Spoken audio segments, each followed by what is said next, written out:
Shyam kitchen तड़का की ओर से मेरे सभी दर्शकों को जय सफलता एकादशी।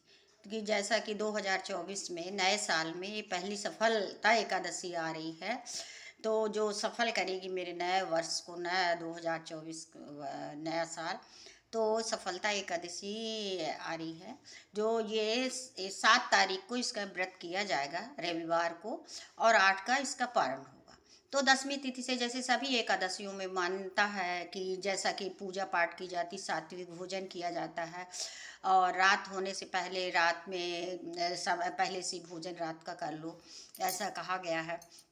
और अच्छे से पूजा पाठ करो, सुबह उठ के अच्छे से गंगा जल डाल के स्नान करिए, शुद्ध वस्त्र पहन के भगवान नारायण के पास आके खड़े होइए और संकल्प लीजिए कि हे प्रभु, आज मेरा व्रत है, सफलता है, जो भी एकादशी की रहती है, तो आज मेरा ये एकादशी का व्रत है, इसको आप पूरा करिएगा।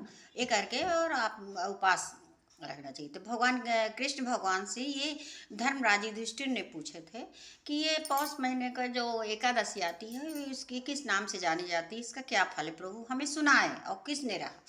तो फिर उन्होंने कहा कि ठीक है धर्मराज युधिष्ठिर, मैं आपसे बताता हूँ।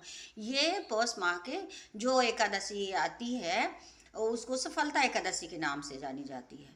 तो इससे आदमी जो भी मान मान के व्रत रहो करो, तो इसका सफल होता है, सभी सफलता मिलती है आपको। तो इसको अच्छे से पूजा पाठ करना चाहिए, अनुष्ठान करना चाहिए, दान दक्षिणा देना चाहिए, और नियम के अनुसार इसका उपवास रखें, पारण करें। पारण करने का तो बहुत महत्व है इसका, तो ये करें। तो इसकी कथा कुछ एक इस प्रकार है धर्मराज युधिष्ठिर कि महिष्मत राज के में महिष्मत राजा था, जिसके 4 पुत्र थे।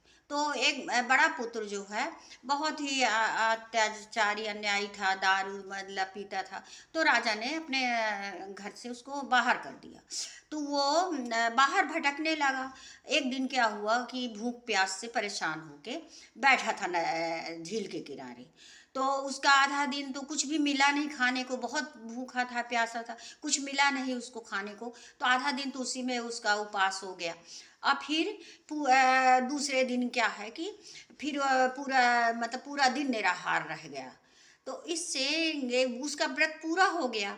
तो अब किसी तरह से अपने गलतियों का उसको एहसास हुआ।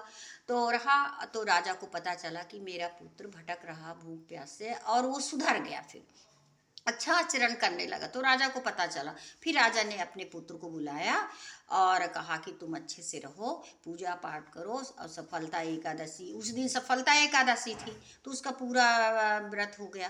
तो तुम्हारी सफलता एकादशी का व्रत पूरा हुआ। उसके उसके राजा जो था, तो वो एकादशियों का व्रत किया करता था, अपने राज्य में भी कराता था, पर उसका लड़का नहीं करता था, मतलब तो फिर आके फिर वो बोला कि अब तुम उपवास करो और अच्छे से सुधर गए हो, अपने राज्य में रहो और आओ। तो उसने फिर अपने पुत्र को अपना लिया, और उसका पुत्र आया। जब ये सफलता एकादशी का व्रत, मतलब जो भी रहेगा उसको सभी सफलता मिलेगी।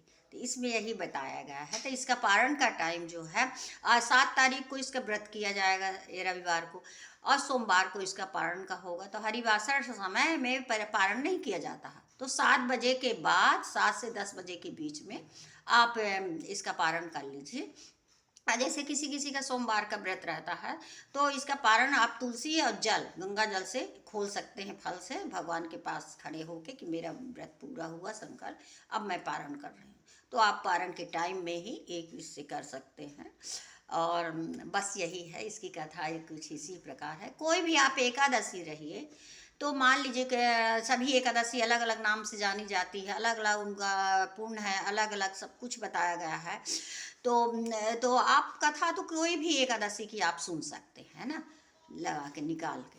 और कथा जरूर सुनिए और पूजा पाठ करिए। देखिए मेरी अखंड ज्योत जल रही है।